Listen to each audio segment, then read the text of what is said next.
Good morning. Welcome to the August 2025 open meeting of the Federal Communications Commission. As is our tradition now, please rise and join me in the Pledge of Allegiance. I pledge allegiance to the flag of the United States of America and to the republic for which it stands, one nation, under God, indivisible, with liberty and justice for all. Thanks. And Madam Secretary, would you please introduce today's agenda? Thank you, Mr. Chairman. Good morning to you and good morning, Commissioners. For today's meeting, you will hear 5 items for your consideration. First, you will consider a notice of proposed rulemaking on revamping NEPA review to accelerate infrastructure deployment. Second, you will consider a second report and order on expediting initial processing of satellite and earth station applications and space innovation. Third, you will consider a report and order that would modernize the Commission's submarine cable rules to unleash high-speed infrastructure deployment while strengthening our national security, and a further notice of proposed rulemaking that would build upon the report and order by proposing measures to further streamline and improve timeliness of submarine cable application review and make other updates to address national security threats. Fourth, you will consider a notice of proposed rulemaking examining the nation's alerting systems. Fifth, you will consider a direct final rule deleting 98 obsolete broadcast rules and requirements. This is your agenda for today. Please note that item number 4, evaluating the deployment of advanced telecommunications, item number 6, modernizing the disaster information reporting system, and item number 7, addressing business data services pricing regulations, each previously listed on the July 31st Sunshine Notice, have been adopted by the Commission and deleted from today's agenda. Today's first item is titled Revamping NEPA Review to Accelerate Infrastructure Deployment and will be presented by the Wireless Telecommunications Bureau. Joel Taubenblatt, Chief of the Bureau, will give the introduction. Thank you, Madam Secretary. Chief Taubenblatt, please proceed. Good morning, Mr. Chairman and Commissioners.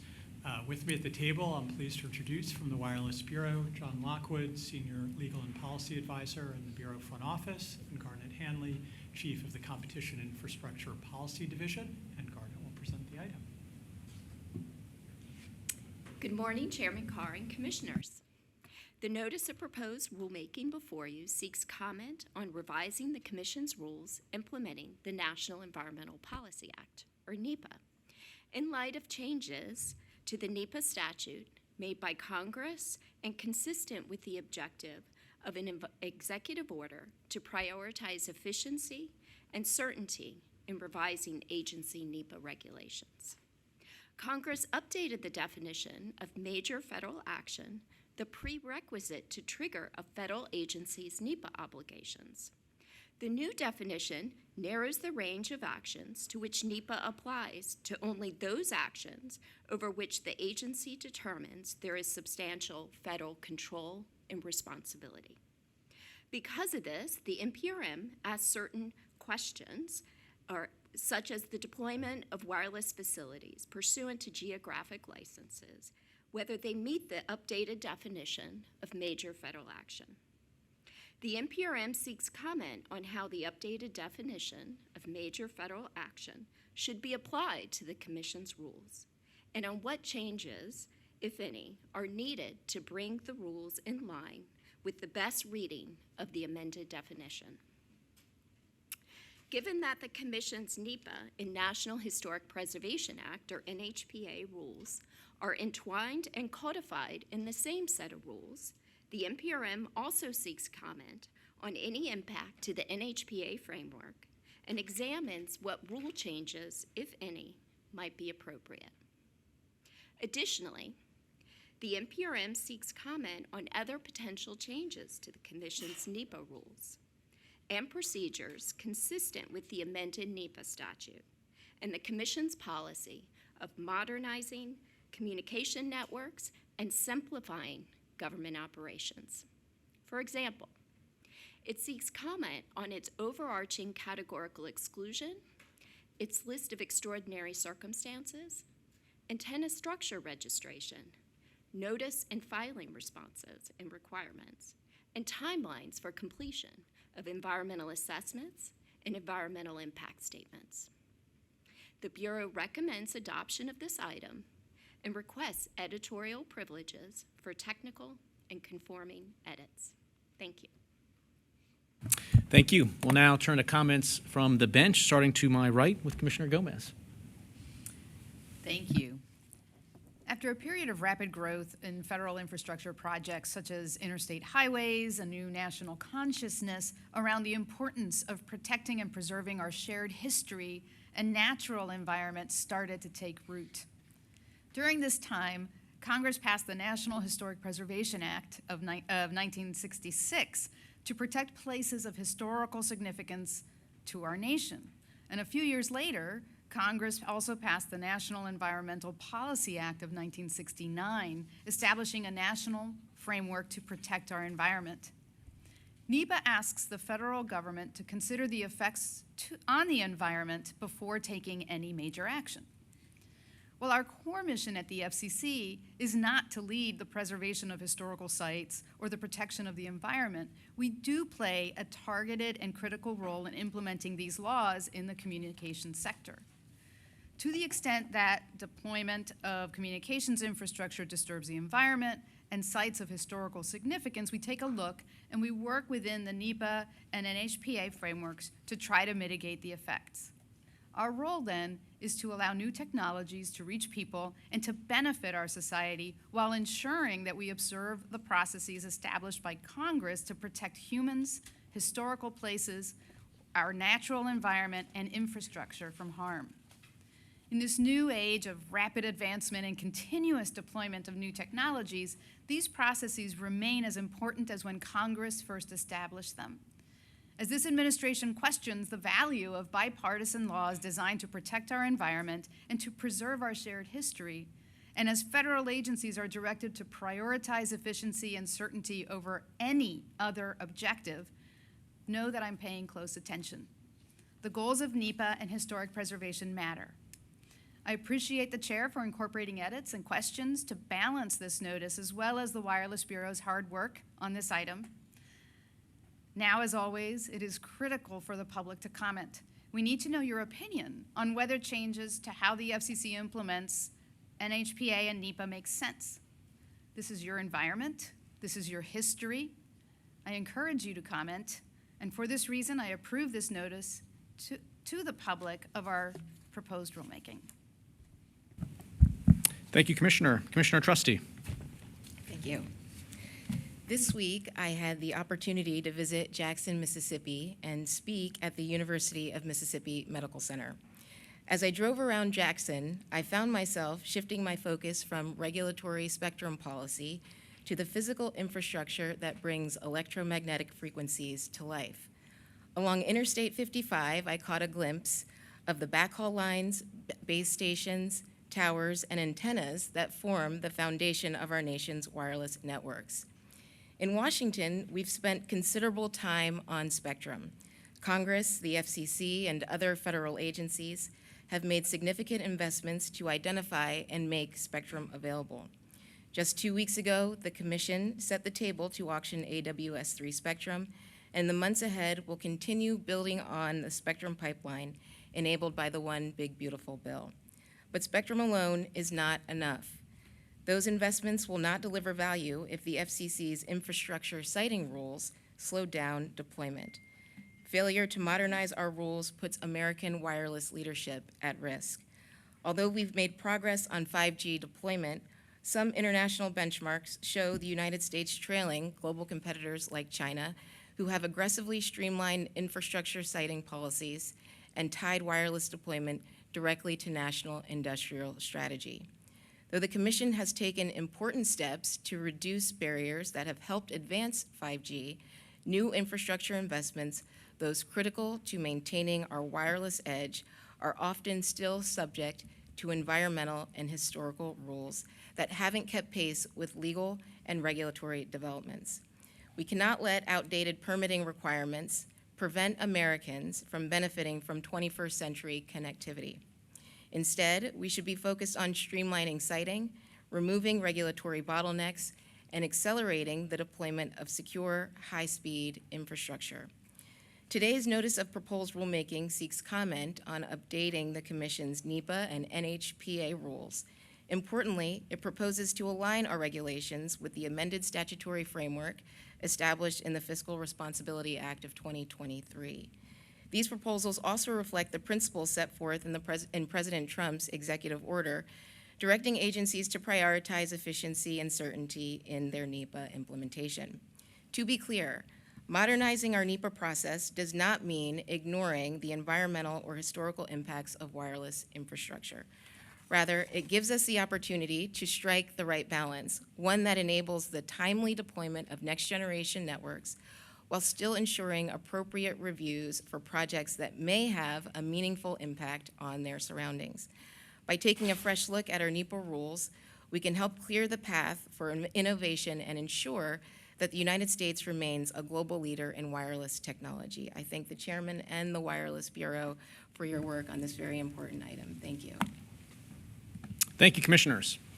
On a visit out to Casper, Wyoming, a couple years ago, I had the chance to meet with some of the tower and construction crews that were hard at work installing and maintaining 5G infrastructure. As usual, I climbed a tower, joining a tower tech named Charles, who was installing a new 5G antenna about 100 feet up off the ground. Not far from there, I met with Matt and his crew, who were working on a site to deliver high-speed fixed wireless service. But with all of that construction work and activity going on, perhaps my most memorable stop on that visit to Casper was to a site where nothing was happening at all. I visited a large warehouse lot or laydown yard, and that's where I saw 70 miles of conduit and 90 antennas just sitting there idly. A local provider had laid out the money to purchase all this equipment. They'd hired the skilled workers necessary to build out that infrastructure, but they were stuck in a holding pattern because of the one thing they didn't have, permitting approval. This type of scenario plays out far too often all across the country. Companies want the green light to build, they're ready to go, but nothing happens because of regulatory red tape. That's why we've made clearing away these barriers and unleashing high-speed builds a centerpiece of our Build America agenda. We've already made meaningful progress on several fronts. 2 weeks ago, at our July meeting, we voted to accelerate the upgrade from old copper line networks to modern ones and to ease access to utility poles. With today's item, we're going after one of the biggest obstacles to building in America, the slow-moving regulatory regime that's been added onto the National Environmental Protection Act, or NEPA. If a major infrastructure project requires an environmental impact statement under NEPA, under recent interpretations, completing that study can take 4.5 years on average. That time period for that one study alone takes more time than it did the workers to build the Golden Gate Bridge. And notably, just 3% of the studies done under NEPA's current processes are completed in less than a year, barely shorter than the time it took to build the entirety of the Empire State Building almost a century ago. All three branches of the government realized that the NEPA process is broken. In 2023, Congress reformed NEPA to eliminate many unnecessary reviews and to accelerate others. Right after his inauguration, President Trump directed federal agencies to streamline their NEPA processes to unleash new builds. A few months later, the Supreme Court issued a unanimous ruling to curb abusive NEPA litigation. The FCC has been doing its part to bring common sense to our environmental reviews. One of my first actions as chair, just 3 days into the job, was to end the FCC's consideration of a proposal that would have subjected tower builds to additional and needless environmental reviews. Today, we take the next step by launching an examination of our environmental regulations to make sure that they are aligned with the amended NEPA statute as passed by Congress, the new guidance from the White House and the Supreme Court as well. We'll also take a fresh look at our historic preservation regulations. Our goal in the end is to expedite and simplify permitting processes and clear the way for new infrastructure builds. For all their great work on the item, I'd like to thank the bureaus and the teams that worked on this, in particular, Deborah Broderson, Jonathan Campbell, Jennifer Flynn, Garnet Hanley, Eli Johnson, Allison Jones, Robert Krinsky, John Lockwood, Marcus Mayer, Jennifer Salas, Chris Santini, and Anjali Singh. With that, I support the item, and we will turn to votes from my colleagues. Commissioner Gomez. Approve. Commissioner Trustee. Approve. The chair votes yes as well. The item is adopted with editorial privileges as requested. Madam Secretary, will you please announce the next item on our agenda? Mr. Chairman and Commissioners, item 2 on your agenda is titled Streamlining Space Bureau Reviews and will be presented by the Space Bureau. Jay Schwartz, Chief of the Bureau, will give the introduction.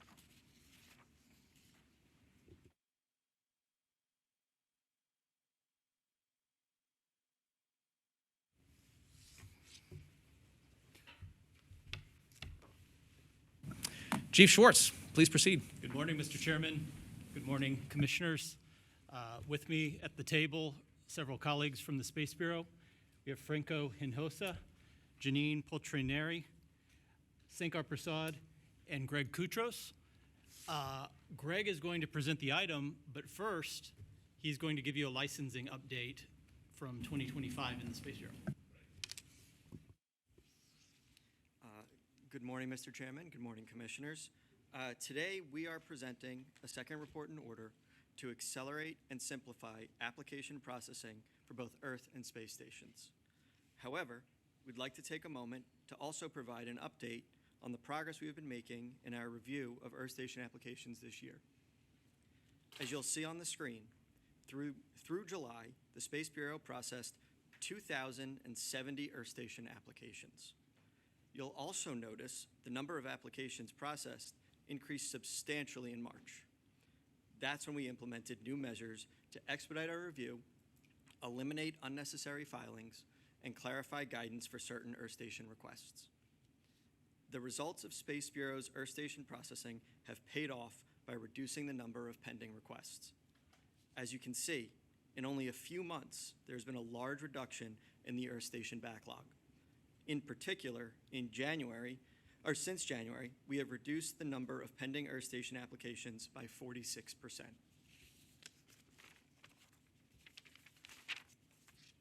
Now I will turn to the item before the Commission today, which builds upon this success.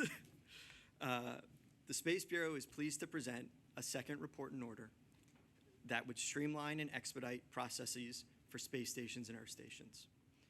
The second report in order would adopt rules whereby ground station operators can receive a baseline license without first identifying a specific point of communication. In addition, the rules would permit all ground station operators to add and remove points of communication upon notice to the Commission without the need to file an application. Together, these changes reduce unnecessary paperwork and support expansion of the ground station as a service business model.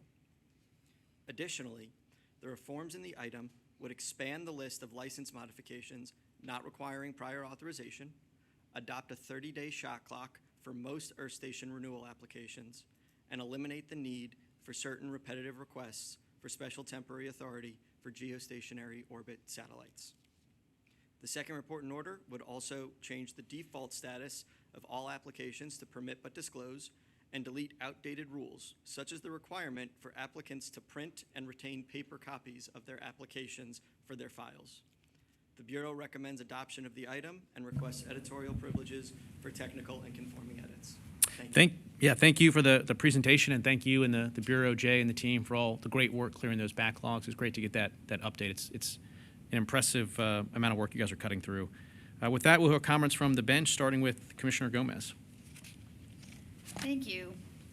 So I recently went on a mini space tour to learn more about some of the companies leading the new space age from right here in the United States. I had the opportunity to visit established and emerging companies in Los Angeles and San Francisco and tour their facilities, the labs powering our bustling space sector.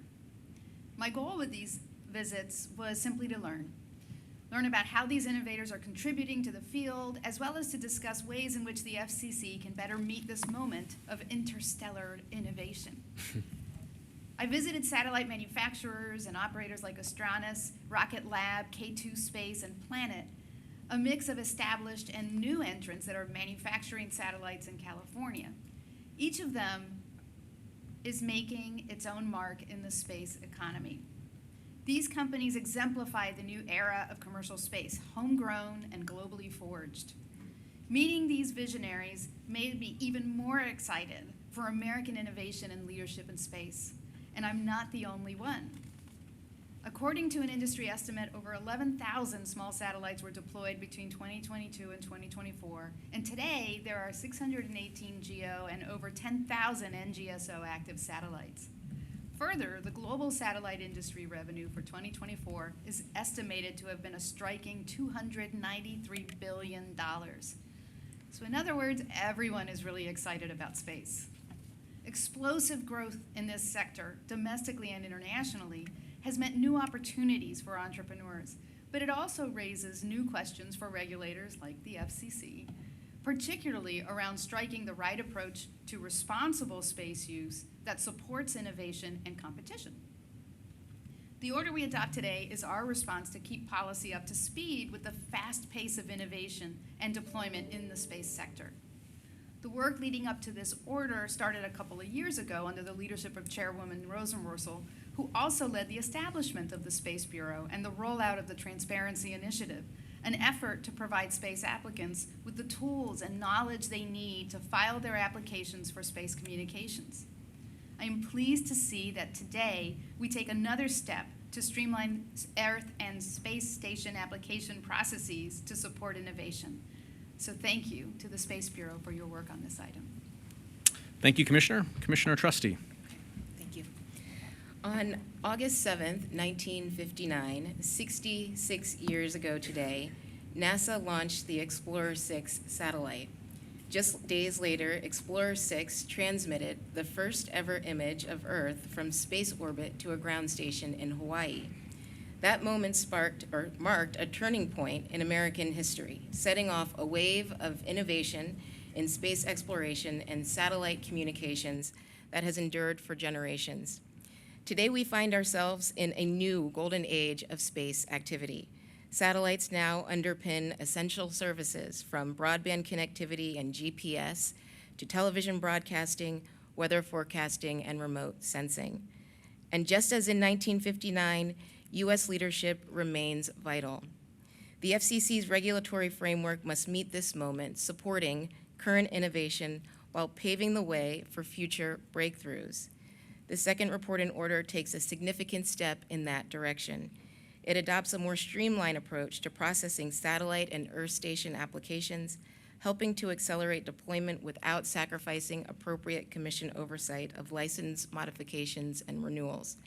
Importantly, the updated rules will make it easier for Earth station operators to offer ground station as a service capabilities.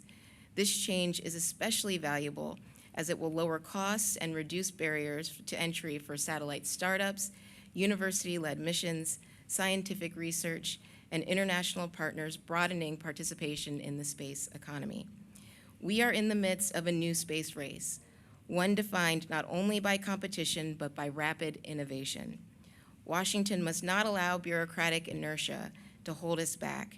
Instead, we must foster a regulatory environment that keeps pace with technological change and enables the next generation of space services and applications to thrive.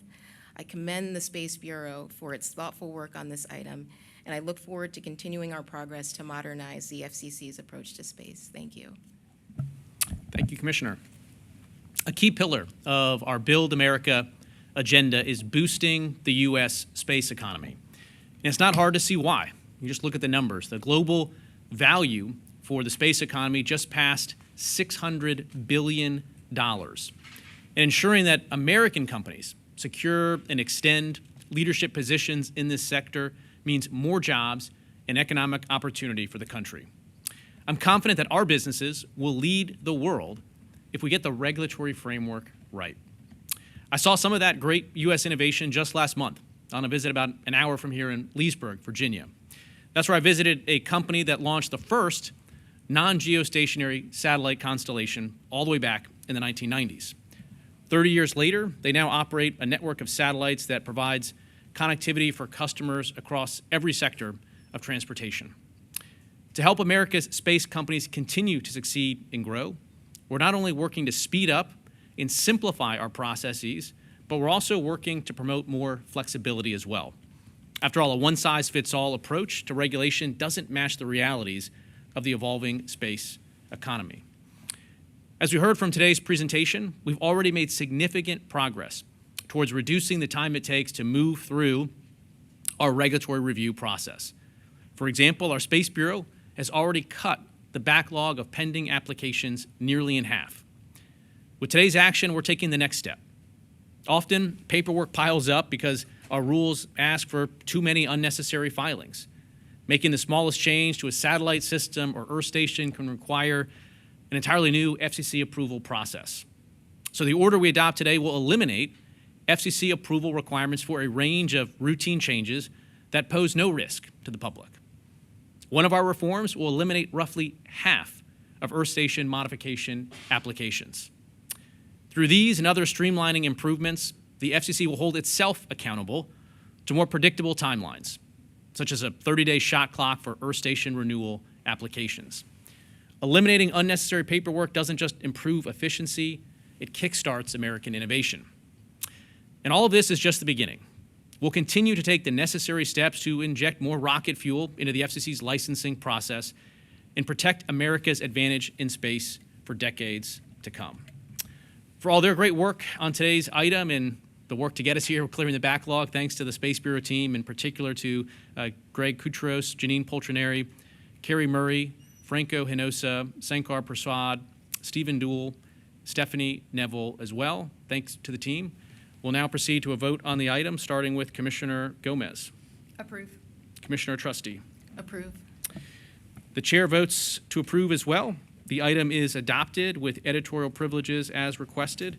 Madam Secretary, will you please announce the next item on today's agenda? Mr. Chairman and Commissioners, item 3 on your agenda is titled Accelerating Buildout of Secure Undersea Cable Infrastructure and will be presented by the Office of International Affairs. Tom Sullivan, Chief of the Office, will give the introduction. Chief Sullivan, please proceed. Good morning, Mr. Chairman and Commissioners.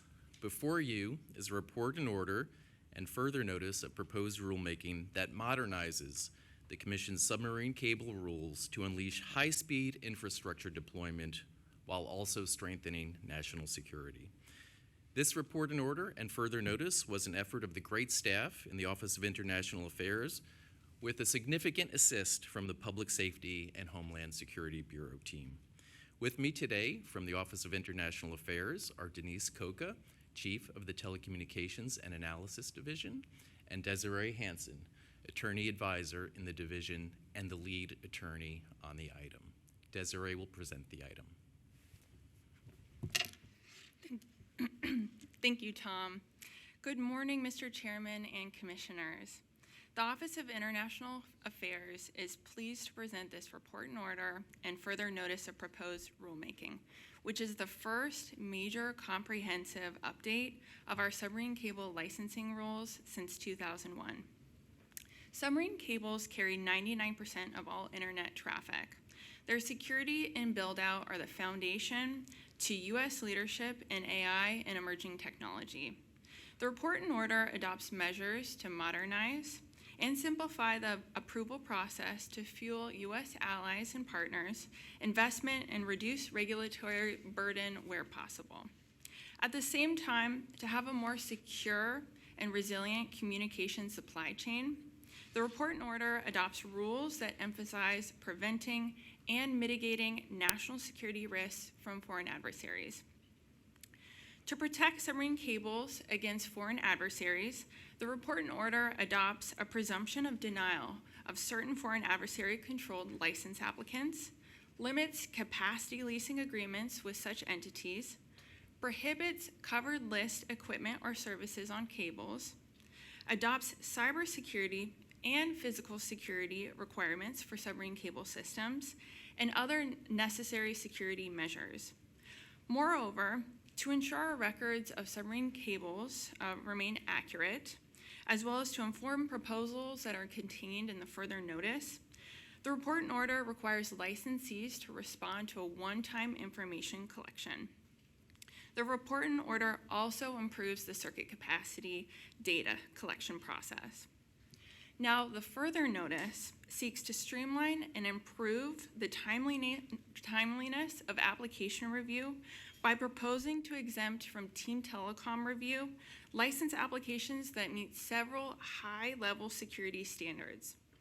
The further notice also proposes and seeks comment on additional measures to guard against foreign adversary equipment and services on cables, while incentivizing use of American and allied submarine cable repair and maintenance ships and trusted technology.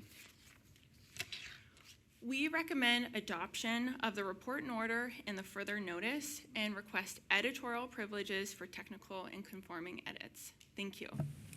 Thank you to the team for the presentation. We'll now hear comments from the bench. Commissioner Gomez. This item ticks a lot of boxes for me. It impacts national security, continued global economic leadership, and is technically really interesting. A little wonky. The first successful transatlantic cable connecting the United States with Europe was laid in 1866, and the slogan, 2 weeks to 2 minutes, was coined to get the word out about the accomplishment. Now, while we no longer communicate via telegraph, the value of subcables to the world has only increased since then. These cables carry an estimated 99% of intercontinental internet traffic and serve as the backbone of global communications. But what does that mean? One metric we have is the volume of financial transactions flowing over submarine cables, which is estimated at over $10 trillion a day. Another way to view this is through the cost of laying an international cable. With submarine cable capacity measured in terabits per second, they are often operated by consortia, with modern cables taking years of planning and construction and costing hundreds of millions of dollars. And these are enormous investments. It has been decades since the Commission last looked at its submarine cable rules, and the world has changed a lot in that time. As national security risks increased and our government took steps large and small to protect our networks from foreign adversaries on multiple fronts, the Commission long coordinated with key federal agencies to protect submarine cables. These rules, and the ones that will follow from the further notice, do double duty by both increasing our security posture and streamlining processes to reduce burdens on submarine cable owners and to encourage critical future investments. The hard work on this item really was in finding the balance between, on the one hand, necessary security measures to protect critical U.S. communications infrastructure against foreign adversary threats, and on the other hand, clarifying and streamlining processes to provide economic certainty that will facilitate investment and minimizing regulatory burdens by removing duplicative or unnecessary requirements where possible. Additionally, this proceeding navigates the challenges of collecting necessary data on and establishing, again, the right balance of oversight of operational cable systems that predate these rules. I appreciate the stakeholders that came in to meet with my team and advocate for targeted changes in light of their experience operating submarine cables. This is a long and complicated item that is better for their efforts. I want to thank the chairman and his staff for working with my team and addressing my requested edits. This is the kind of item that, similar to the NPRM that started this proceeding under the last administration, should be and was bipartisan. Finally, this item highlights the importance of international cooperation and maintaining and expanding our role as an ally and leader on the use of trusted technologies produced and provided by the United States and its allies. In our global economy, continued economic leadership depends on collaboration and cooperation with our allies on submarine cable, spectrum, and space policies. Starting with my time in the FCC's former International Bureau, and with my roles at NTIA and at the Department of State, And even in the private industry, I have witnessed how the FCC's participation and leadership in international fora and its international visitors program support other countries developing telecommunications markets while facilitating and growing alliances that benefit our national security and economic interests. This is important work. Many thanks to the Office of International Affairs for the excellent work on this complex item. Thanks. Commissioner Trustee. Thank you. Subsea cables are critical to our economic and national security. As we look to the future, the importance of subsea infrastructure will only grow. Continued investment is needed to build new undersea cables and data storage facilities that can support cloud computing, 5G, artificial intelligence, and other bandwidth-intensive technologies. But with their growing importance comes growing risk.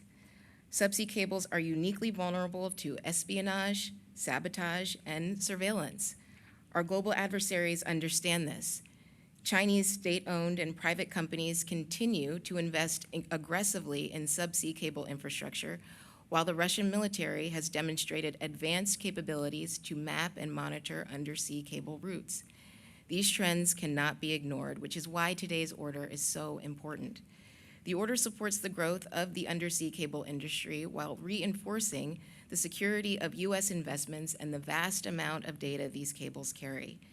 The order also modernizes our submarine cable rules and establishes a clearer, more robust regulatory framework for application and licensing requirements. Crucially, the order includes measures to restrict cable landings in foreign adversary nations, promote transparency in cable landing station and submarine line terminating equipment operations, and introduces new cybersecurity and physical security certification requirements. Taken together, the reforms in this order advance the Commission's broader effort to eliminate foreign adversary influence from our telecommunications networks and ensure that global communications infrastructure remains competitive, resilient, and secure. I thank the Chairman and the Office of International Affairs, as well as the contributions of the Public Safety and Homeland Security team for their incredibly hard work on this order and the accompanying further notice of proposed rulemaking. Thank you. Thanks. When we launched the FCC's Build America agenda, one of the things I noted at the time was that the U.S. faces a persistent threat from foreign adversaries like China. That's why the Build America agenda doesn't just focus on America's infrastructure needs, but also advances our national security interests. Today, the FCC is taking another action to ensure that the Commission's rules facilitate the deployment of secure and resilient infrastructure. When I talk about infrastructure, I often talk about freeing up spectrum, the airwaves. But the reality is that our airwaves are not the only unseen infrastructure that we need to leverage to keep pace with the exploding demand for more capacity. Although we don't see them resting on the ocean floor, submarine cables are the unsung heroes of global communications, carrying 99% of all internet traffic and facilitating over $10 trillion in financial transactions every day. For the past decade, private companies have been investing, on average, $2 billion every year in new construction of undersea cables. As the U.S. builds data centers and other infrastructure necessary to lead the world in AI and next-generation technologies, these undersea cables are more important than ever. And that's why we're ensuring that the Commission's rules facilitate, not frustrate, the build-out of submarine cable infrastructure. Today's proposal will streamline the submarine cable licensing process, accelerate construction timelines, and provide certainty to investors. We not only want to unleash the deployment of new undersea cables, we want to make sure those cables are secure.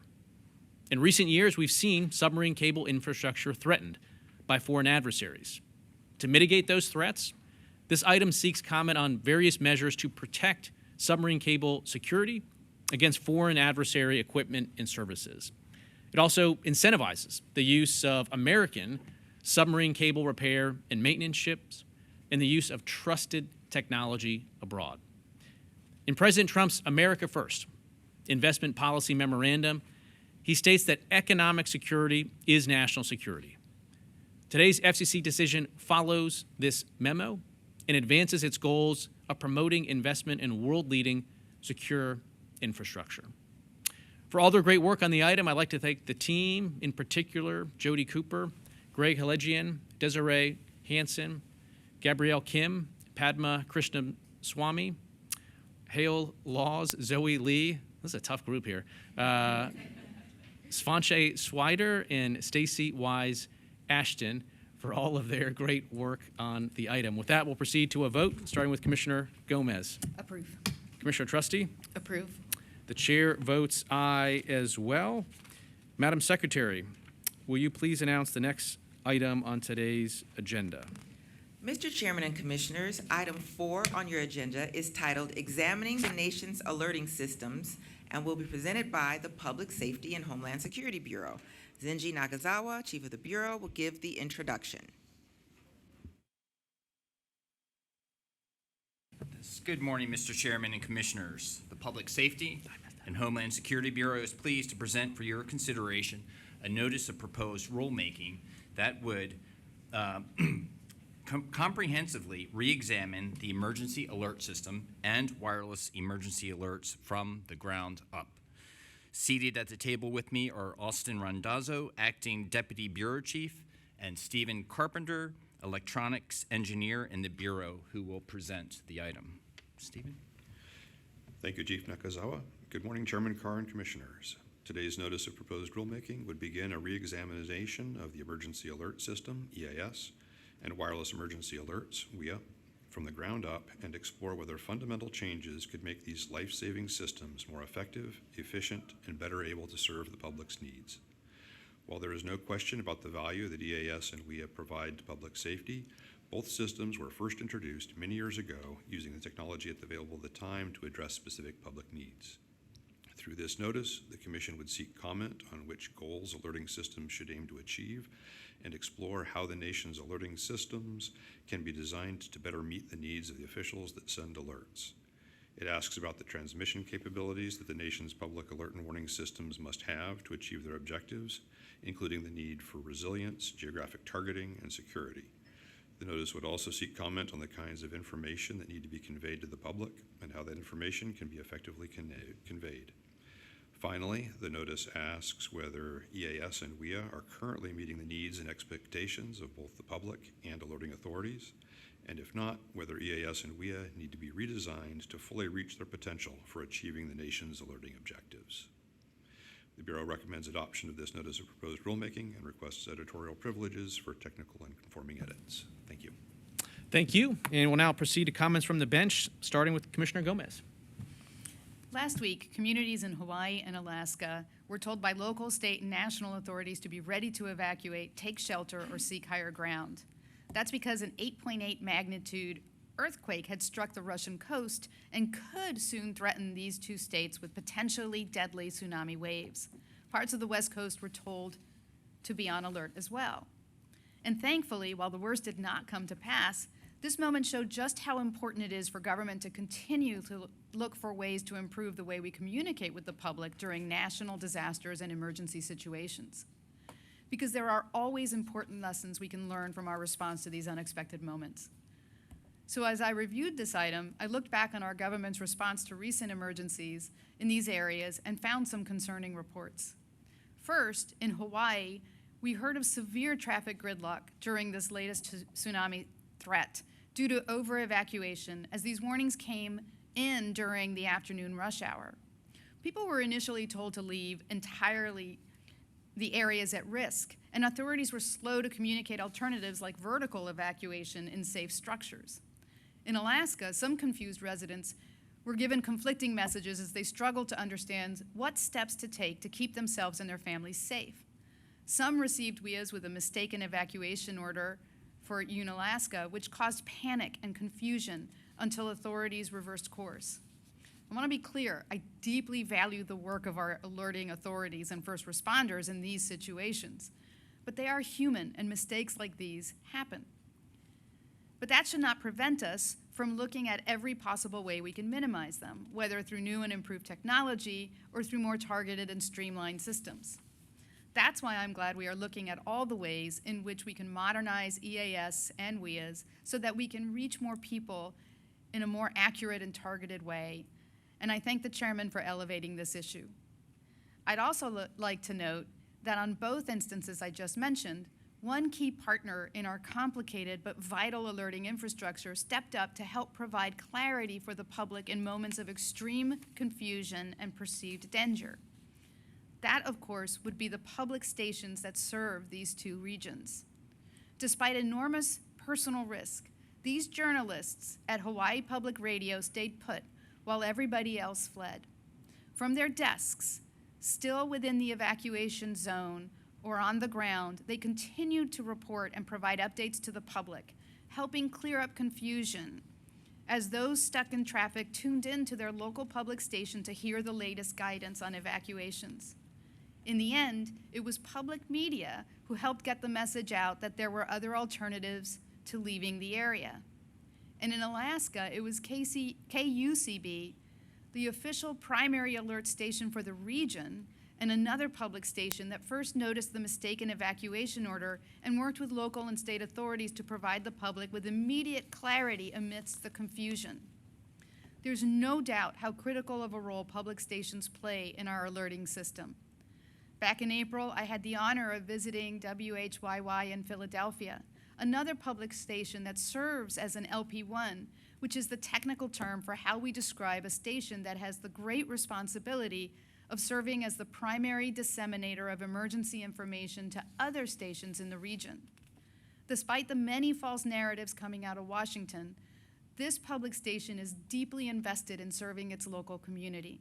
They understand the value of staying true to the needs of their city and their region and play a key role in ensuring everybody they serve has the latest information to stay safe during an emergency.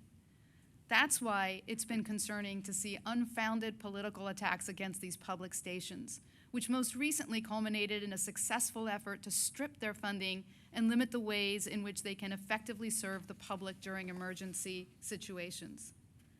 So as we look at modernizing our alerting system, I will be paying close attention at how we continue to support public media's vital role as a conduit for life-saving emergency alerts. And I would urge caution from this agency and any others seeking to further damage their ability to help save lives. Finally, I want to thank the chairman for working with me to include an edit into this item that recognizes the important role that multilingual communications plays in our alerting system. Again, if we look back at Hawaii, a state with a history of linguistic diversity, there is a lot more we can do to help communities receive emergency information in their chosen language. Tagala ranks second in the list of other than English used by residents of languages other than English used by residents of the islands, with Chinese, Vietnamese, Korean, and Spanish not far behind. All of these are part of the 13 languages that were slated to be required to be used by carriers as templates and included in their alerting capabilities, as this commission voted unanimously to do last year. Inexplicably, this FCC continues to stall on moving those templates forward for implementation. And after a disappointing, coordinated campaign led by industry, this FCC has now shifted that burden back to the alert originators, posting guidance that simply encourages the use of those templates. Sadly, even that poor substitute for real progress will likely go unnoticed, as it was buried in a web page that few will find, and this FCC has done nothing to promote.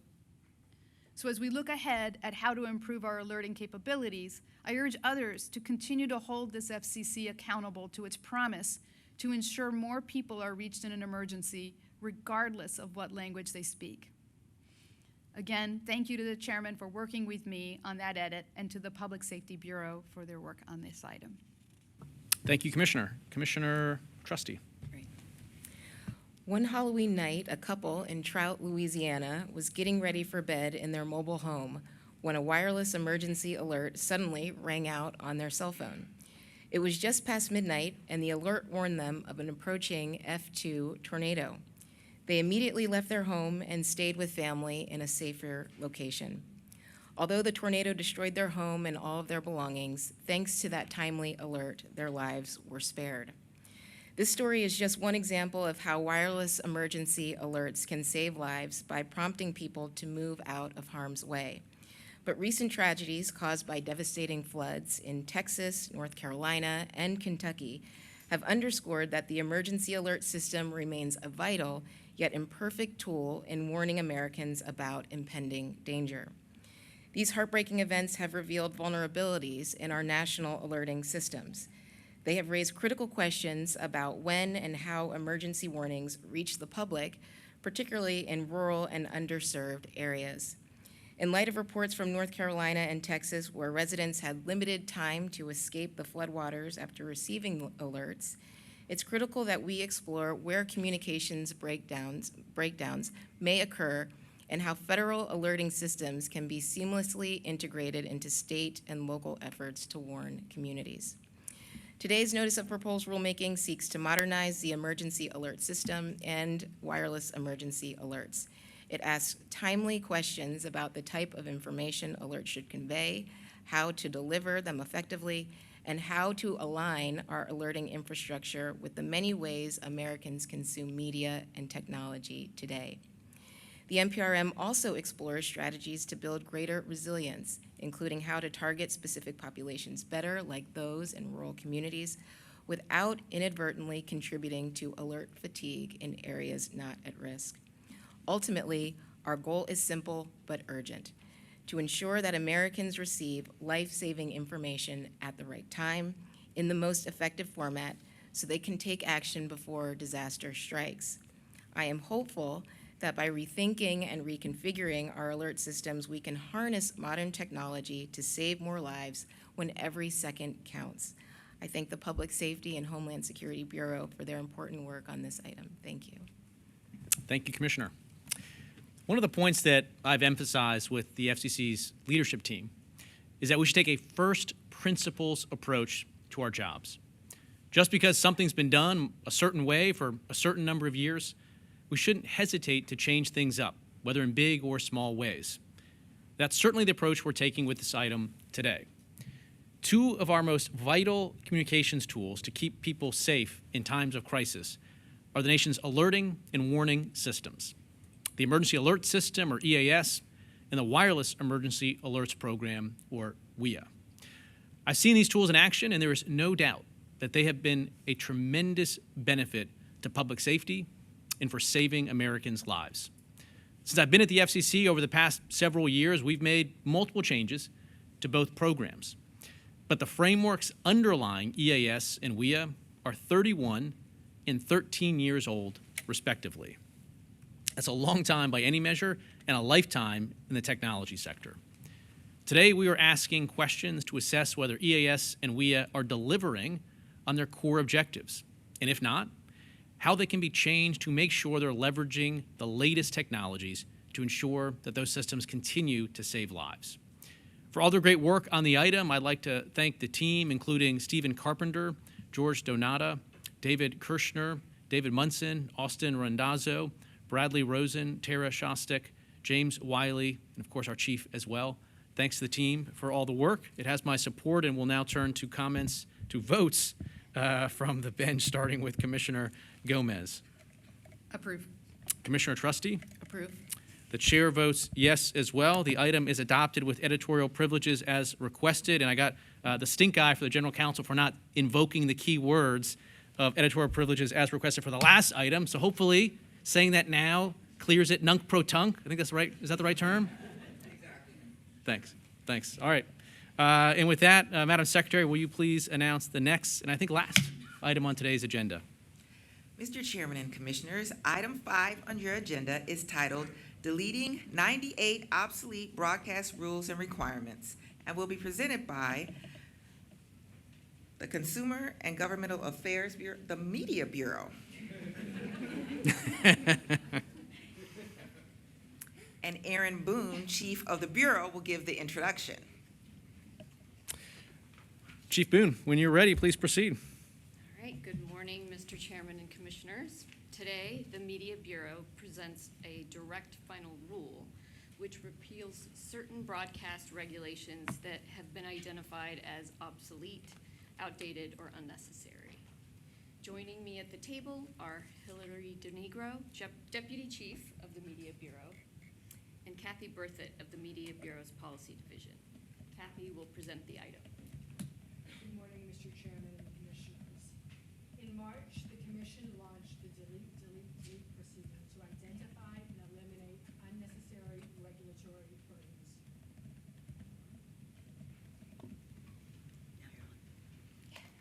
The direct final rule before the Commission today is the latest step in this continuing effort.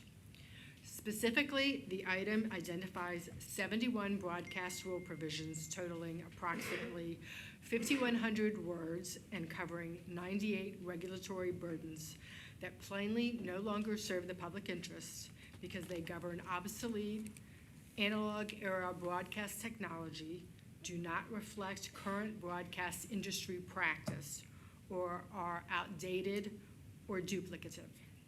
The direct final rule finds that prior notice and comment is unnecessary under the Administrative Procedure Act because repealing these rules is a routine determination which will not have a substantial impact on the industry and the public. The item nevertheless elects to provide the public with the opportunity to file comments under the direct final rule process. Under this process, if significant adverse comments are filed in response to the direct final rule, these rules will be repealed.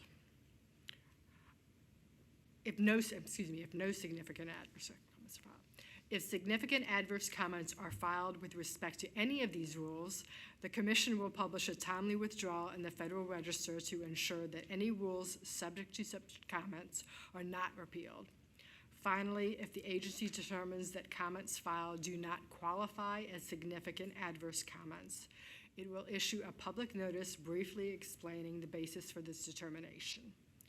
The Media Bureau recommends that the Commission adopt the direct final rule and requests editorial privileges to make any necessary technical or conforming edits. Thank you.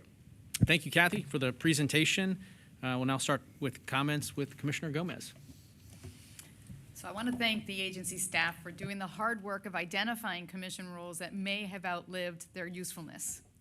It is clear from the text of the order that the agency heard some of the concerns that were raised at the July meeting and made modifications in an attempt to address them. My process concerns, however, remain. The procedures implemented last month and used again today to erase rules adopted pursuant to notice and comment were put in place without seeking public comment on appropriate processes and guardrails. So I cannot support the elimination of substantive rules pursuant to these procedures. That said, certain of the rules being removed in this process today are not substantive rules. Rather, they are explanatory rules that reference citations to agency rules and court orders by topic solely for the purpose of reference and convenience. The reference rules date back to 1979 and have not been kept up to date for some time. Accordingly, I concur in the order with regard to the removal of those rules. Commissioner Trustee. Today, the Commission continues its important work to eliminate rules that are outdated, unnecessary, or hinder technological progress. In this proceeding, we have identified several rules and requirements that no longer serve the public interest because the technologies they govern are now obsolete. This order represents another step forward in our effort to cut regulatory red tape, promote innovation, and foster economic growth by clearing out rules that have outlived their purpose. As technology continues to evolve and consumer behavior shifts, legacy regulations often remain on the books long after their relevance has faded. This item targets some of those relics, such as rules related to the advanced approval of subscription television systems and others no longer used in practice by the Commission or licensees. To carry out these changes efficiently, we're using the streamlined direct final rule process. This allows us to quickly remove insignificant and outdated provisions while still ensuring opportunities for timely public comment. These particular rules are low in both impact and visibility, but clearing them from the books clears the path for innovation. I want to thank the dedicated staff across our offices and bureaus for their careful and thorough review of these rules. I look forward to continuing to work with my colleagues to ensure our regulatory framework remains modern, targeted, and aligned with the needs of American consumers and businesses. I thank the Media Bureau for its excellent work on this item. Thank you. Thank you, Commissioner. Across all of today's meeting items, we're identifying rules and regulations that can be improved, simplified, or even eliminated altogether. So it's only fitting that for our last item of the day, we move forward with another order, continuing our efforts to deregulate through our delete, delete, delete proceeding. Specifically, we take aim today at the broadcast service rules portion of our regulations and remove those provisions that are outdated or otherwise no longer serving the public interest. In doing so, we're moving both efficiently and consistently with the authority that Congress has provided the FCC. Specifically, today's action will remove 71 rule provisions, including 98 rules and requirements, 12 pages, and over 5,000 words from the FCC's rule books. Consistent with the law, this decision targets only those regulations that would not benefit from more extensive regulatory processes. For instance, it removes regulations that govern obsolete technology like analog television service and procedures for a TV subscription system that would only work on a now defunct technology. As usual with our DFR processes, the public will have the opportunity to provide input on today's actions, and absent any significant adverse comments, the rules identified in this item will be deleted. Thank you again to the team for all the hard work on this item, in particular to Kathy Berthott, Maria Malarkey, Hillary Del Negro from the Media Bureau, Brandon Moss, Jane Coffin, and Troy Tanner from the Office of International Affairs, the chief as well, for all the hard work on this item. With that, we will now proceed to a vote on the item, starting with Commissioner Gomez. Concur in part and dissent in part. Commissioner Trustee. Approve. The chair votes to approve. The item is adopted with notably editorial privileges as requested. At this point, we're coming toward the end of our August meeting, and I'll pause here to see if my colleagues would like to make any announcements at this time, starting with Commissioner Gomez. Oh, thank you. I do have some announcements today. As the summer comes to an end, it is time to say goodbye to my interns who have proved themselves to be invaluable to my office this summer. Cassie Porter, yes, I'll make you stand up, is a rising 3L at Howard University School of Law. It has been a fast-paced summer, and I so appreciate Cassie's hard work, creativity, and infectious enthusiasm as she assisted us with legal and policy research and writing. In the fall, Cassie will be an intern on Comcast's public policy team. After graduation next spring, she hopes to begin a long career in telecom. In Kate Williams, Kate is a rising senior at the University of Florida and will graduate next spring with a BS in Media Production, Management, and Technology. This summer, she took on a range of tasks from tracking press coverage, events and speaking engagements, to supporting media policy research, drafting memos, and item briefings. She will be applying to law school, where she hopes to continue pursuing a career in media law and policy. So thank you to you both. Thanks. Commissioner? No? Okay, I have a couple before we adjourn. First up, I'm delighted to announce that Andy Hendrickson will be the new chief of the FCC's Office of Engineering and Technology. I don't know if Andy's here today.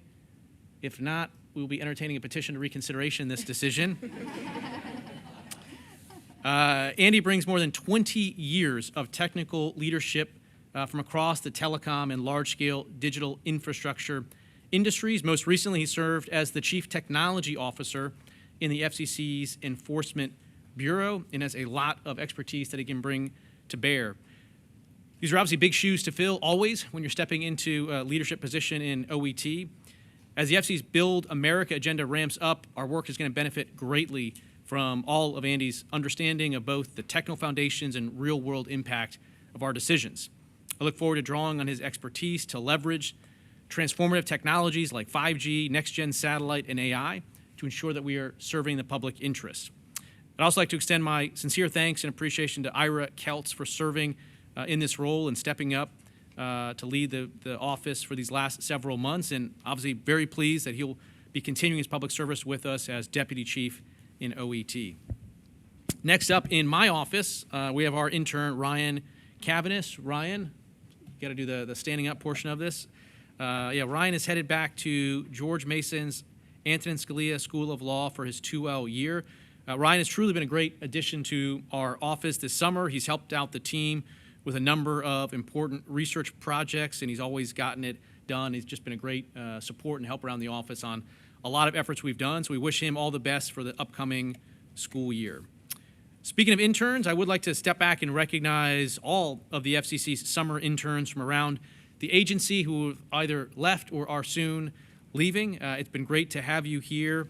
David Ferrafino, Samuel Grossman, Finn Fahrenbach, Olivia Sanford, Claire Smart, Nicholas Lineman, Sakash Khanna, Aiden Carlton, Haley Salmonson, Malia Agnita, and Jared Vallejos, in addition, of course, to all the interns that served in Commissioner Gomez's office as well. Thank you all for spending the summer with us. I think almost all of us got our start here at the FCC as interns, in some cases many years ago, but we wish you all the best as you continue your careers. Finally is retirements. We have a couple this month as well. Lois Mitchell. Lois is retiring from the FCC after 35 years of service, with the last 17 years in CGB's Consumer Inquiries and Complaints Division. As she departs and heads south to North Carolina with her family, I'm told where she's going to enjoy gardening and starting her own business. We are very, very thankful for all of her service at the FCC, for her time, her energy, and everything she's contributed to the division, so thank you. Arminta Henry is retiring from the FCC after 42 years of service, with the last 19 years in CGB's Consumer Inquiries and Complaints Division. Arminta leaves with commitments to spend more time with her grandkids and additional travel as well. We are most thankful for her willingness to assist with and handle so many time-sensitive matters that she's taken on, and also for her willingness to pick up additional tasks and selfless contributions throughout CGB. Michael Connolly, Deputy Chief, Operations and Emergency Management of our Public Safety and Homeland Security Bureau, is retiring this month. He began his federal civil service career all the way back in 1994 at the Department of Agriculture and joined the FCC in 1998. With 25 years at the agency here and 31 years of federal service total, we congratulate Michael on his service and wish him all the best in this next chapter. Jay English is retiring this month as the telecom specialist in the Public Safety Bureau. He worked for 2.5 years on 911 and next-gen 911 matters. Jay's career spans more than 40 years of public service at the federal, state, and local levels, including leadership roles in the military, law enforcement, and at 911 call centers. We want to commend Jay for his service and wish him all the best in retirement. Finally, Eleanor Lott retired this month after serving 39 years at the FCC. Most recently, she contributed as a telecom specialist in the Space Bureau, where she worked tirelessly to process the space industry's Earth Station applications and hopefully had a hand in cutting through that backlog, especially license assignment and transfers of control. Notably, she was instrumental in all of the great work that Jay and his team have been doing to accelerate the processes down there, as was highlighted during the Bureau's presentation earlier. Eleanor is a true professional and will be greatly missed. With that, Madam Secretary, will you please announce the next date for the Commission's monthly agenda meeting? I think we have a little break here for August for a lot of people, That's right. but the agency will be hard at work, notwithstanding the lapse between now and our next meeting. But thanks. The next agenda meeting of the Federal Communications Commission is Tuesday, September 30th, 2025. Thanks, and until then, we stand adjourned.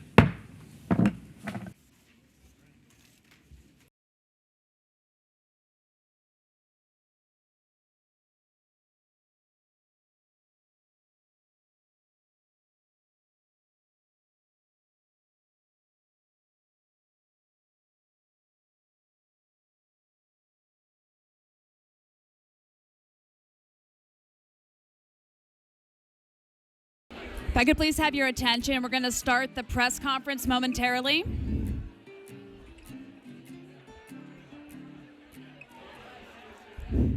the members of the press could please come up to the front table, I'd appreciate it. Thank you.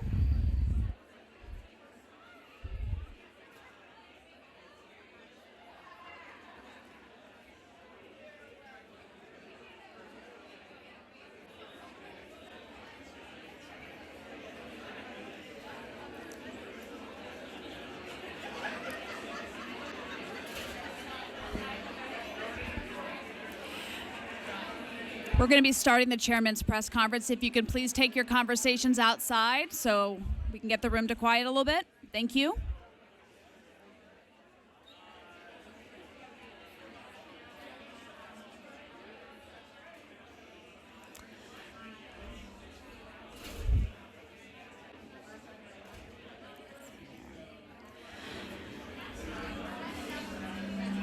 You could please take your conversations outside. We're going to start the chairman's press conference momentarily.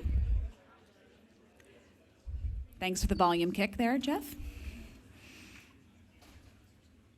Okay. All right, thank you all for coming to the chairman's press conference. I just ask if you could please identify your outlet prior to asking your question to be greatly helpful. And with that, I'll hand it off to the chairman. Thank you so much. Also, we're going to be limiting this to one question per usual per outlet. So thank you so much. Thanks so much. Great to see everybody before the big lapse between now and the next commission meeting, but I can assure you there's no sort of formal FCC recess. The team will be hard at work. We've had another productive couple weeks here since our last open meeting.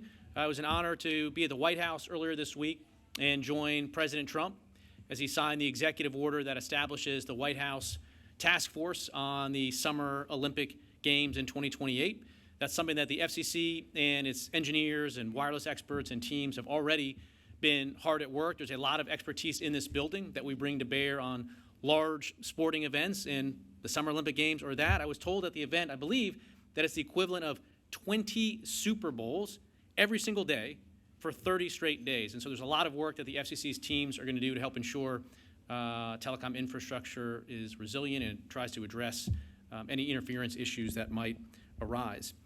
Speaking of President Trump, we're continuing to deliver on the agenda that he has laid out in terms of unleashing more economic opportunity for the country. We're doing that through our Build America agenda. We made a lot of progress both with our items last month and the agenda that we got across the finish line here. I think the initial item, the lead item, is the NEPA item. I think that's where we're taking a pretty big swing at trying to cut through some of the regulatory red tape that has slowed down infrastructure bills. So we're going to keep at it here at the FCC. And with that, happy to pause and take questions. We can start down here and work our way.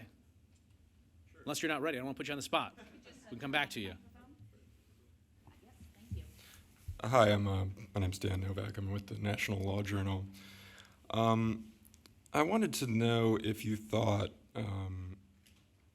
CBS's settlement with the president over Kamala Harris's interview in 60 Minutes, if you thought that their settlement with the president reflected some kind of understanding on the part of CBS and Paramount that they were engaged in a sort of biased news covering or biased reporting, and that's something that needed to be rectified by the company and by CBS.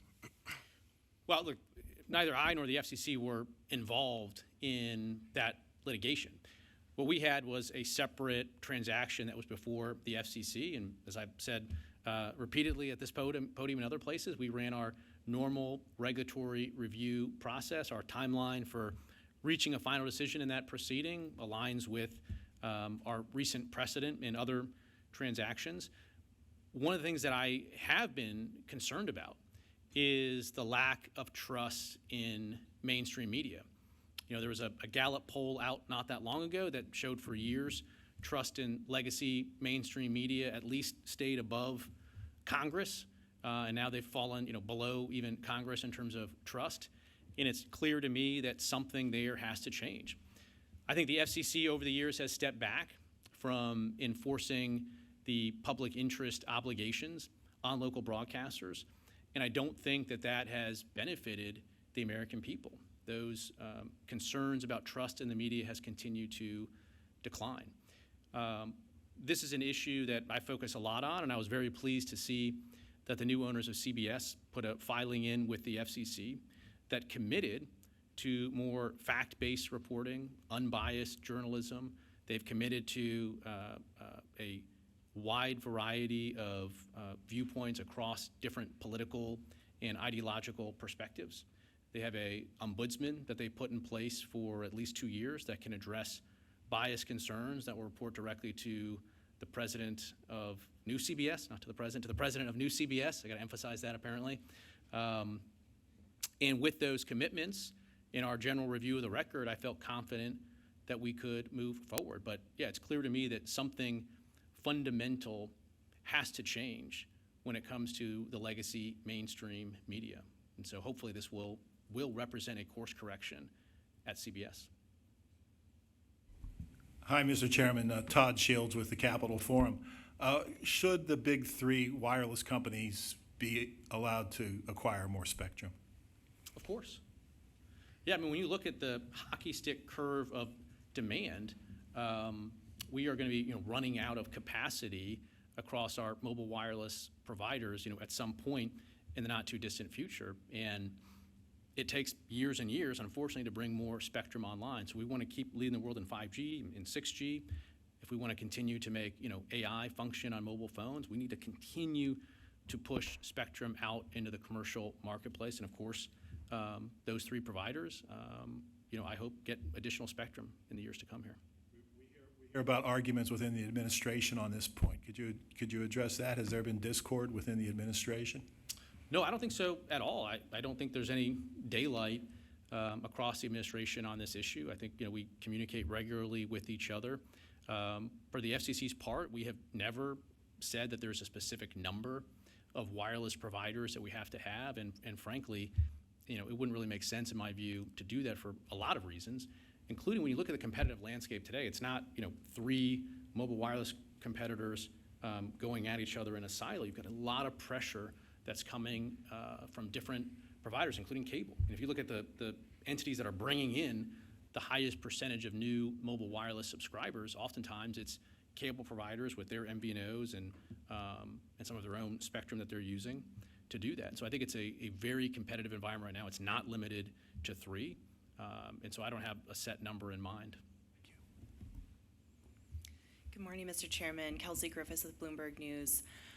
In the vein of carriers potentially acquiring more spectrum, can you give us an update on the negotiations with EchoStar over its spectrum license usage? Specifically, I wanted to see if you can share more on what you'd like to see from EchoStar in order to be satisfied that they are putting their portfolio to the highest and best use. Yeah, no new news to share on that front. My position continues to be the same, which is, again, given the need for more spectrum, given the need to make sure that spectrum is always being put to its highest and best use, I think the status quo is not acceptable. I think there's lots of different paths forward. We're open-minded to that at this point, but no specific update for you in terms of where things stand there. Yeah. Hey, thanks, Mr. Chairman. My name is Caden Olson. I'm with the Daily Caller. You've been a leader in investigating companies that are found to not be complying with President Trump's executive orders in rooting out DEI from major U.S. institutions. It was reported yesterday by Consumers Research that Dish Network is promoting DEI policies throughout its company, including ideological employee training programs and narrative-based programming. Do you expect to launch an investigation into Dish based on these reported DEI policies embedded into major parts of its business? Stepping back, one of the things that we've been very clear on here at the FCC from day one is ending the promotion of invidious forms of DEI discrimination. I did that effectively on day one following an executive order from President Trump that ended the FCC's own promotion. If you recall, the FCC had promoting DEI listed as our second highest strategic priority. We were spending millions and millions of dollars on effectively DEI initiatives. We've ended that. I've also been very clear to regulated entities that they should be ending their own promotion of invidious forms of DEI discrimination for lots of reasons, including it being inconsistent with the FCC's own EEO obligation. So if there's any provider out there that is doing that, the FCC would expect them to end that. And we have launched investigations before. We've sent a letter to Comcast on their issues. We've sent a letter to Verizon on theirs, and our engagement with different companies have proven to be successful in making sure that they're complying with our EEO. So whether it's Dish or anyone else, we would expect them to come into compliance with the FCC's approach on this. Hi, I'm Jeremy Barr from the Washington Post. Thanks for doing this. So in your statement about approving the FCC, the review of the Paramount deal, you talked about Paramount, CBS committing to embody diversity of viewpoints across the political and ideological spectrum and having fair, unbiased, and fact-based reporting. What does that mean to you? I mean, does that mean hiring more people from conservative background, or because can you sort of define what it means to have fair, unbiased, and fact-based reporting for a network as broad as CBS? And will you also have any sort of oversight over that, if they don't actually make tangible changes? I mean, is there a mechanism to review that commitment and whether they have sort of done what they were supposed to have done? Yeah, I think we're in a trust but verify posture at this point. CBS, the new owners of CBS, have made a filing in the FCC record committing to changes at CBS, committing to this bias monitor, committing to more fact-based journalism. When you make a filing at the FCC, we have rules and regulations that deal with false representations to the agency. Similarly, our order approving it recognize those commitments as part of our public interest standard. Similarly, there can be complaints brought to the FCC. So for instance, the news distortion complaint regarding the CBS 60 Minutes edit is still pending before the FCC. That was not closed out. So there's lots of mechanisms still in place where the FCC can make sure that CBS is living it up to its commitments. Again, at the end of the day, the first layer of review here is going to be CBS itself. The bias monitor is reporting to the president of CBS. And I think it's important for all businesses to do a bit of a course correction here. I mean, frankly, if you look at a lot of the coverage over the last couple of years, it's devolved into a partisan carnival, and that may serve some narrow interest, but it's not clear that that is in the public interest. And again, I think it's important to distinguish broadcasters from other outlets. Broadcasters are unique.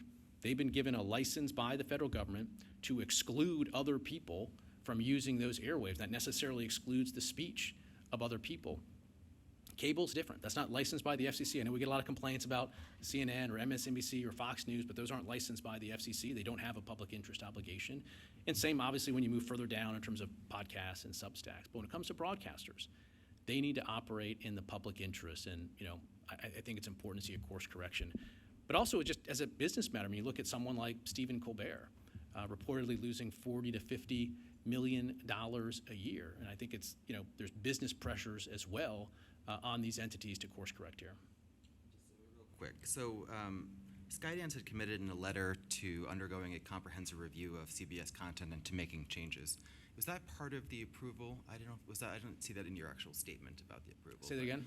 So the Skydance commitment to doing a comprehensive review of bias, is that part of the agreement in the approval process?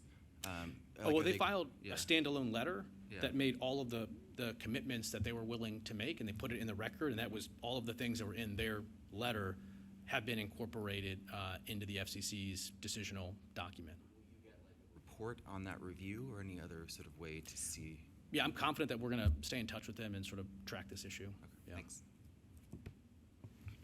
Hello, Jericho Casper with Broadband Breakfast. One of the things today's NEPA rulemaking may affect is the requirement for consultation with tribal governments under Section 106 of the National Historic Preservation Act.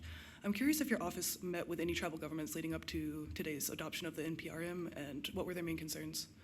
Yeah, in my time on the commission, we've had many, many meetings and interactions, myself, agency staff, agency leadership, with tribes, and we are, again, kicking this sort of process off right now, and we're going to engage with all relevant stakeholders, and at the end of the day, we're going to follow the requirements of the law. But this permitting reform issue is a challenge across the board. I mean, I've spent a lot of time on tribal lands with tribal leaders that they themselves complain that the regulatory red tape is making it harder to get connectivity on their tribal lands. And so we're going to engage with all stakeholders, and we'll see where the proceeding ends up at the end of the day. Thanks. Okay, thanks all. We'll see you in August.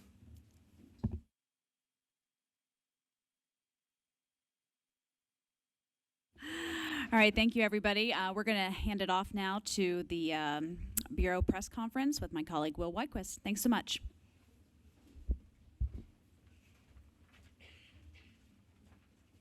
All right, great, thanks. So for the Bureau press conference, we're going to take questions on the items themselves that were adopted today. So if you have any questions, I'll go through the items. I'll call up the Bureau if you do. Do we have any questions on the NEPA item? No? Anything? All right, thanks. Okay, on the Space Bureau item? All right, this is going to go quick. Maybe we're missing Com Daly. The submarine cables item. Okay. Okay. Tom?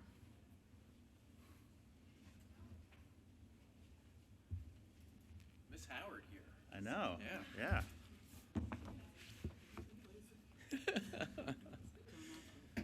Hi. Yeah, press the button. Have I pressed the button? Yep, you're good. Great. Hi, Drew Clark, Broadband Breakfast. Could you just speak a little bit about the cable landing process when you said it had been 2 decades or 2021 or 2001? Yeah. Was that review conducted after or before 9/11? And were there any changes recommended after 9/11? And then I want to follow up about landing stations, and some reference was made to restrictions on landing in foreign countries. Could you speak to the FCC's authority over that? Sure. So let me take the first one, which was the 2001 timeframe, and your interest in what made that come about. Yes.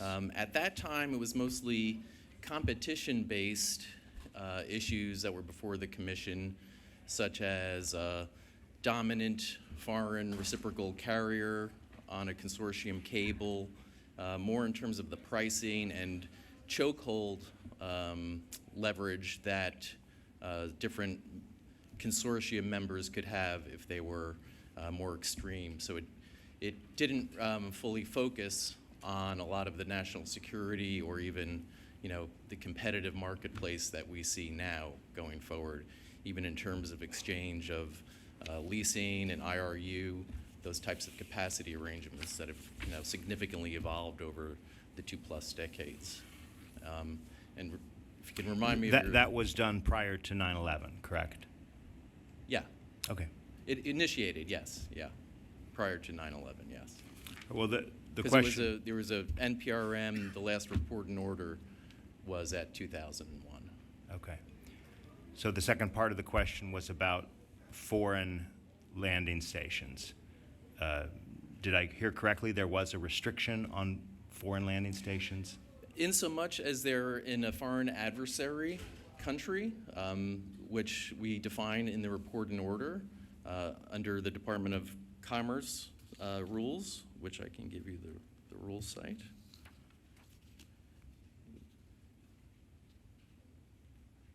It's 15 CFR section 791.2, which defines a foreign adversary as any foreign government or foreign non-government person determined by the Secretary of Commerce to have engaged in a long-term pattern or serious instances of conduct significantly adverse to national security of the United States or security and safety of United States persons. And it goes on to define what those countries or regimes are. So the question is, what is the FCC's authority over foreign landing stations? So we don't have the authority on the foreign landing station. We have the authority from points in the U.S. or its possessions and territories that would connect to a foreign landing station. And in that respect, in our oversight of the undersea cable systems, the termination points in those foreign lands are something that comes under our consideration. And could you just clarify what's changed as a result of this on that particular topic of a landing that terminates in one of those So there would be a countries? presumption that would include countries that are identified under that section, which include the People's Republic of China, number one, including Hong Kong Special Administrative Region and the Macau Special Administrative Region. The second would be the Republic of Cuba. The third would be the Islamic Republic of Iran.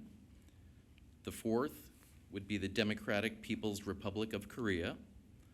The fifth would be the Russian Federation. And the sixth would be the Venezuelan politician Nicolas Maduro, as long as he was in leadership of the country of Venezuela. I'm sorry, I want to know what's changed in terms of the restriction for companies. Our determination of making a presumption that it would be against the interests of the United States to have foreign landing points that begin in the U.S. and terminate in these countries right now. And existing subsea cables that reach Hong Kong, what happens to them under these rules? We have a reporting mechanism in place that we're putting up, where we have additional scrutiny will be provided on an annual basis, I believe, to the Commission in our review of how those cables are operating, if they fall under that time frame. And I believe that is in the report in order? Yeah. Foreign Adversary Annual Report. It's called the Foreign Adversary Annual Report, and it's detailed, the rules are detailed in our current proceeding when you see it come out. Thank you. Anything to add on that? Jericho, do you have any questions? Anything else? Okay. Thank you very much. Thank you. Now, do we have any questions on the emergency alerts item? Can you just give some context for the reason for the review of the top to bottom review of the emergency alert system? Zenji? We're going to call up the Bureau. And again, we're just talking about the item themselves that were adopted today, so to the extent that, Zenji. Talking about the emergency alerting modernization item today, the MPRM. And so when you look at it, the EAS, the emergency alert system, which was defined back 31 years, and then you look at the wireless emergency alerts system, which was about 13 years ago established. So it's time to kick the tires, going back to first principles to understand how are these systems working, first of all, given technological changes and the change in the landscape out there. And so we're looking to modernize them. Are they doing what they were intended to do? Is there a better way to do it given innovation and technological advances? And are the current identified alert originators, should that possibly be expanded? Or is there any way that we can enhance their education and training to make more targeted and better decisions at making alerts? So those are all the issues. We're kicking the tires and not letting the system go into disarray just by not looking at it. So, yeah. Any other questions on this item? All right, thank you. And last but certainly not least, the deletion item from the Media Bureau. Are there any questions on that item? Jericho? Is Aaron there? I think we do have a question, yeah. Yep, sorry.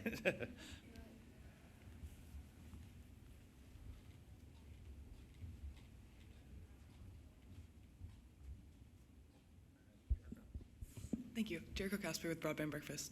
I was digging into this rulemaking, and it looked like everything was fairly outdated. I'm curious, I was seeing rules from 1960s, 1978 that were just governing technology that we don't even use anymore. I'm curious, what was the latest rule adopted that was deleted in this final direct rulemaking this month? If you guys know. We might have to get back to you. Okay. Is there anything after the 1990s? I don't know.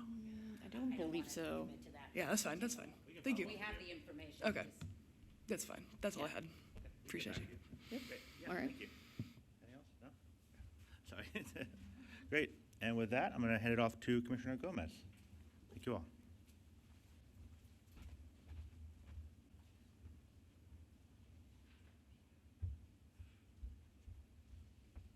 Thank you.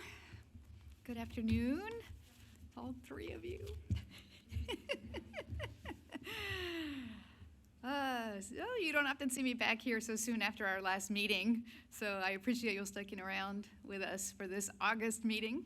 especially while the rest of Washington is at the beach. Now, you might recall that the last time we spoke, the FCC was on the cusp of approving Paramount's transaction. That was a predictable outcome after months of cowardly capitulation by the company, including an unprecedented payout in exchange for regulatory approval. Well, today marks the final chapter of that dark moment in our nation's history. Paramount and Skydance have closed their transaction today, and new Paramount will be created. A company born in shame after trading away fundamental First Amendment principles in pursuit of pure profit. First, the company embraced this administration's radical notion that discriminatory behavior should be tolerated and embraced, while efforts to expand opportunity for everyone should be rejected. More alarmingly, new Paramount agreed to never before seen forms of government control over newsroom decisions and editorial judgment that violate the First Amendment and the law. A government-sanctioned truth arbiter will soon arrive at CBS. Their role will be to ensure that journalists at CBS do not criticize this administration or share views that conflict with its agenda. That should alarm anyone who values the democratic principle of a free and independent press. All of this is being carried out under the guise of combating so-called media bias, which in practice appears to mean anything or anyone who disagrees with this administration. Never mind the fact that those now feigning concern over media bias are the very same individuals who have spent the last decade attacking the press and sowing public distrust in journalism. And even if such bias did exist to the extent they claim, the last entity you'd want policing what constitutes bias is the government itself. Sadly, this will not end the administration's campaign of intervention in media to silence critics, gain favorable coverage, and impose ideological conformity on newsrooms that should remain independent. With longstanding institutions like CBS compromised in this way, it will be up to us as citizens to hold this administration accountable for its abuses. I will continue to call out cowardly corporate capitulation for what it is, a betrayal, not just of journalistic independence, but of the public trust. Because if the First Amendment is meant anything at all, it must mean that no government, regardless of party, gets to decide what is true, who gets heard, or which voices are silenced. This fight is far from over, but I promise you this, I will not back down and I will not be silent. Now, before I answer your questions, I also want to take a moment to discuss the FCC's recent launch of a proceeding that may roll back progress made to close the digital divide as part of the agency's Section 706 annual reporting. While I have concerns over the potential change of direction this FCC may soon take and how we fulfill our obligation to provide a clear and accurate picture of broadband availability in this country, I still supported this notice of inquiry so the public can weigh in on this issue. How we measure this country's progress of connecting everyone everywhere to the #1 tool to participate in modern day life is important. And we should not retreat from the bold and forward-looking vision this agency had previously embraced. Under this NOI, the FCC questions whether recent changes that provided a more accurate picture of broadband availability, such as broadband affordability and broadband adoption, are even needed. This is after the Affordable Connectivity Program lapsed, which forced many households to choose between continuing their broadband service or paying for food or medicine. For that reason, I am glad we were successful in seeking public input on whether broadband can truly be considered available if it isn't affordable, and I look forward to that record. Some point to existing law to argue that that availability is the only metric Congress allows to measure broadband deployment success. But the law does not require this agency to view broadband availability with one eye closed and the other half open. That argument ignores recent legislation like the bipartisan infrastructure law, which was enacted to broaden the scope of that approach. As the Commerce Department seeks to redefine the goals of the Broadband Equity, Access, and Deployment program, one must wonder if this is a coordinated effort to roll out the mission accomplished banner as millions remain without access to a fast, reliable, and affordable way to participate in the main aspects of modern life. Just last week, this administration released an AI plan that looked at winning the AI race in ways that would usher in a new golden age. I wonder how that plan will square with the changes this FCC is envisioning and how it measures broadband deployment in this country. After all, for communities to benefit from the AI revolution, they must have the bandwidth that meets the high-capacity needs that AI data centers demand. While we often hear the argument that it is important to pursue a technology-neutral approach, that is rarely what those touting this path really mean. Instead, what we see is an effort to overcorrect by overemphasizing one technological approach versus another. Ultimately, we must recognize that there is a great promise in satellite and fixed wireless technology, and they can both serve areas with immediate need. However, these two approaches are capacity limited and are not the silver bullet to close the digital divide. On the other hand, fiber service has more upfront costs and is not a feasible approach for every community. But in many cases, it is a better long-term investment for building the capacity we need to compete as a global leader in emerging technologies like artificial intelligence. The sooner we realize that we do not need to be confined to a single universal choice and that common sense should prevail over technological tribalism, the better the public will be served in the long run. Under the previous administration, the FCC correctly set a benchmark of 100/20 megabits per second, moving us away from a measurement of mediocrity towards a respectable floor where we can build momentum for future innovation and continued global leadership. Under that same approach, the FCC also set a long-term goal of 1 gigabit per second download speed, which set this country apart in ways that signaled a forward-looking approach to global technological competitiveness. It reflected this nation's history of striving to do big and bold things. Nothing prevents us from continuing this tradition. And arguments that seek to paint that goal as an effort to pick winners and losers are as nonsensical as having told President Kennedy's NASA to abandon the space race's goal of reaching the moon out of fear of failure or because it costs too much. In America, we do things not because they're easy, but because they're hard. Choosing the easy way out would be a disservice to that long-standing commitment to excellence. Thank you, and I'm happy to take your questions. I guess I'll go. Hi, I'm Jericho Casper with Broadband Breakfast. So during the comment period on the CTIA petition that spurred today's NEPA rulemaking, multiple tribal governments said this rulemaking would violate federal trust responsibilities. I'm curious, did your office meet with any tribal governments regarding the NEPA and NHAPA rulemaking, and what were their main concerns? So we do have an obligation to work with the tribes, and I look forward to meeting with them now that we've gotten the NPRM out. Hi, Commissioner. Todd Shields with Capitol Forum. Should the big three wireless companies be allowed to buy more spectrum? So I have believed for some time that it is time for us to look at our rules with regard to spectrum aggregation. I think it's important that we ensure that we continue to have a competitive environment. I'm particularly concerned about efforts that this FCC is currently undertaking that will even further weaken the nationwide competition of wireless providers. I think the FCC should follow the rule of first do no harm in this fragile but necessary ecosystem that we need to promote competition. Could you identify those steps that have raised your concern, just I'm briefly? talking about EchoStar. Okay, thank you. Sorry, being a little obtuse, I guess.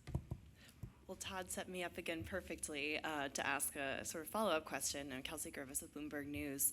I wanted to ask whether the chairman is sharing information with you on his EchoStar probe, and also whether you can share any updates on your position, and kind of how your office is addressing that probe. I think you just kind of indicated the direction that you're leaning. Yeah, I don't talk about my private conversations with the chairman. My big concern, of course, is that I want to make sure that we maintain competition that is really necessary with our nationwide wireless carriers. Good afternoon now. Drew Clark, Broadband Breakfast. The FCC is an independent regulatory commission, is that correct? Yes, last I checked. And that is still the understanding within this agency, that it is an independent regulatory commission? Well, we are an independent regulatory commission. That is how Congress set us up. That was what it intended. And there's history for that. There's a reason why.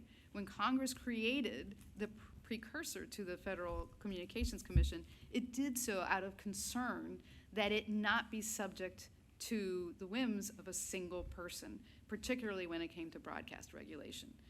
It saw the danger of having the political control of a single party. So that is why we remain an independent commission. Well, as I'm sure you're aware, many regulatory commissions, the FTC, NLRB, EEOC, Nuclear Regulatory Commission, have had their Democratic or minority commissioners fired.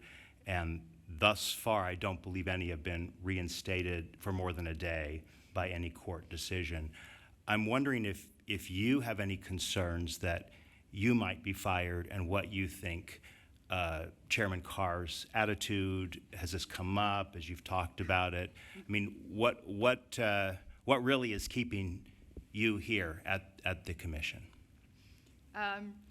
So yes, I check my email every day to see if I am still coming into work that day, because you're right. This administration has fired the Democratic commissioners and some non-Democrats throughout independent agencies throughout the administration. I don't know why I have not been fired. I suspect it might have something to do with the requirement to have a quorum, but can't tell you why. I mean, what do you think the chairman would do if there were a firing of a Democratic commissioner such as yourself? I think you'd have to ask him that. Okay, thank you. And by the way, Drew, I've read you for a long time. I don't know if we've ever met. Nice to meet you. Nice to meet you. Hi, good morning. My name is Dan Novak. I'm with the National Law Journal. Someone asked Chairman Carr earlier, how the commission would make sure that CBS was following through on its commitment to provide unbiased reporting, and he said that the commission would take a trust but verify approach. So I guess I'm wondering if the FCC has ever engaged in an effort to verify if a news organization is providing unbiased journalism, and separately, if you think that the FCC has an obligation to make sure that news organizations are unbiased, even if you don't think that that is happening at CBS. It is entirely inappropriate for the commission to be involved in the editorial news judgment of our broadcasters. The First Amendment prohibits us from doing that. The Communications Act prohibits us from censoring broadcasters. So it is chilling. It is literally the definition of chilling to have the FCC oversee implementation of an agreement to install a truth monitor at CBS, whose sole job is to make sure that they are not doing anything that this administration is going to get upset about. Okay, thank you.